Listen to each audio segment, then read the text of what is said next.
अस्सलाम वालेकुम दोस्तों और हिस्टोरिकल में आप सबका स्वागत है। आज हम एक बहुत ही खास सल्तनत की कहानी के बारे में जानने वाले हैं, रोमी सल्तनत। यह सल्तनत बहुत पुरानी और बहुत ही दिलचस्प है। सदियों तक यह कायम रहा और इसने मगरबी दुनिया पर बहुत गहरा असर डाला। हम आज सल्तनत के रूजूज़वाल, इसकी थकाफत, इसकी फतूहात और इसके जवाल के बारे में जानने की कोशिश करेंगे।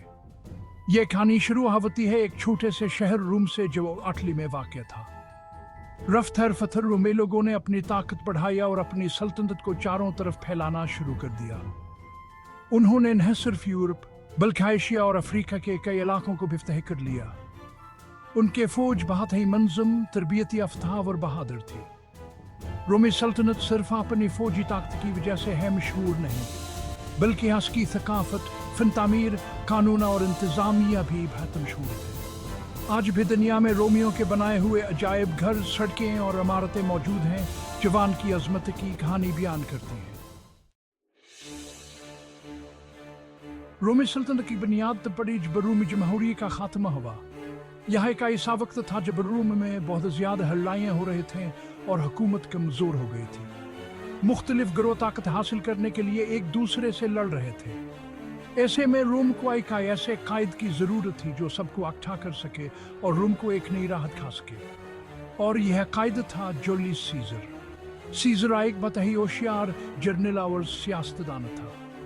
इसने अपनी फौज के मदद से और अपनी सियासी चालाकी से अपने तमाम दुश्मनों को शिकस्त और खुद को रोम का हुक्मरान बना लिया। सीजर के कत्ल के बाद इसका भतीजा ओक्टेवियनस रोम का नया हुक्मरान बना। ओक्टेवियनस ने अपने आप को अगस्त कल कब दिया और 27 शक्ल मसीह में एक नई सल्तनत की बुनियाद रखी जिसे हम रोमी सल्तनत के नाम से जानते हैं। इस तरह एक जमहूरिया का खात्मा हुआ और एक नई सल्तनत का आगाज हुआ। आप तस्वर कर सकते हैं कि रोमी सल्तनत कितनी बड़ी थी। यह सल्तनत बरतानिया से, मसरत कावर स्पेन से शाम तक फैली हुई थी।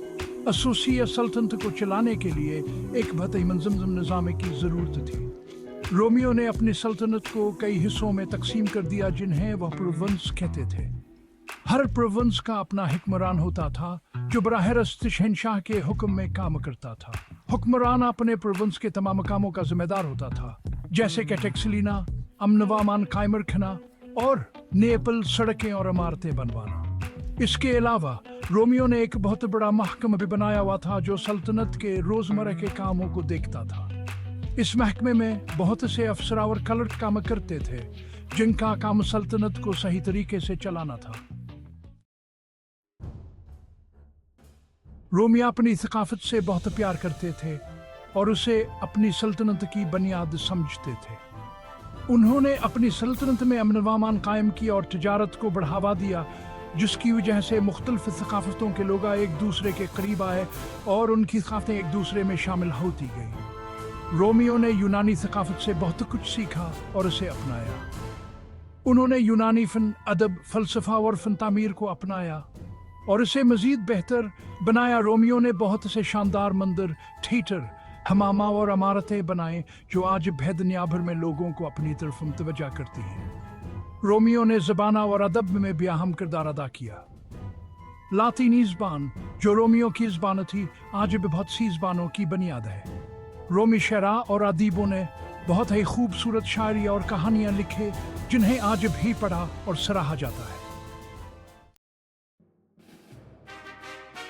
रोमी सल्तनत अपने कानून की वजह से भी बहुत मशहूर थी। रोमी कानून, जिसे वो सुल्ला भी कहते थे, एक बहुत ही मजबूत कानूनी निज़ाम था जो सल्तनत के तमाम शहरियों पर लागू होता था।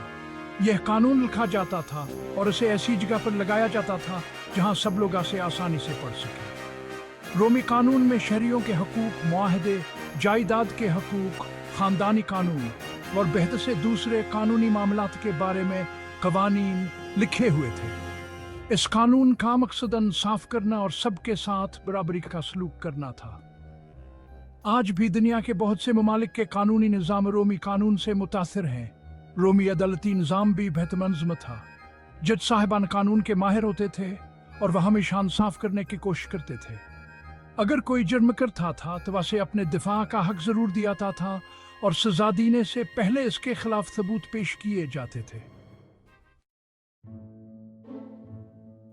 لیکن ہر چیز ہمیشہ ایک جیسی نہیں رہتی۔ وقت کے ساتھ ساتھ رومی سلطنت بھی کمزور ہونے لگی۔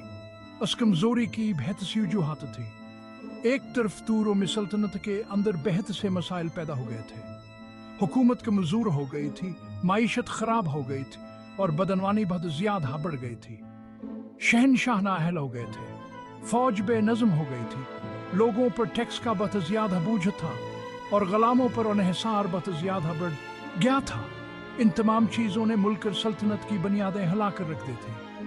دوسری طرف رومی سلطنت کو وحشی قبائل کے حملوں کا سامنا کرنا پڑا۔ یہ قبائل شمال اور مشرق سے آئے اور انہوں نے رومی سلطنت کے مختلف علاقوں پر حملہ کر کے ان پر قبضہ کر لیا۔ آخر کار 456 میں ایک جرمن سردار اور اسر نے روم پر قبضہ کر لیا اور آخری رومی شہنشاہ رومولس آگوستوس کو بھاگنا پڑا۔ اس طرح غربی رومی سلطنت کا ہمیشہ کے لیے خاتمہ ہو گیا۔ رومی سلطنت کا خاتم غربی دنیا کے لیے ایک بہت بڑا واقعہ تھا، لیکن رومی اپنے پیچھے ایک ایسی میراث چھوڑ گئے جو صدیوں تک دنیا پر اثر انداز ہوتے رہے۔ رومی قانون، زبان، فن تعمیر، ادب اور ثقافت نے مغربی تہذیب کی بنیاد رکھنے میں اہم کردار ادا کیا۔ آج بھی ہم رومیوں کے تعمیرات جیسے کہ کولوسیوم اور پینتھیون دیکھ سکتے ہیں۔ ہم ان کے قانون، فلسفہ اور ادب مطالعہ کرتے ہیں۔ ان کی زبان لاطینی آج بھی بہت زبانوں کی بنیاد ہے۔ رومی سلطنت کی تاریخ ہمیں بتاتی ہے کہ دنیا میں کوئی بھی چیز ہمیشہ ایک جیسی نہیں رہتی۔ یہ ہمیں یہ بھی بتاتی ہے عظیم قومیں اپنے پیچھے ایک ایسی نشانی چھوڑ جاتی ہیں جو صدیوں تک زندہ رہتی ہے۔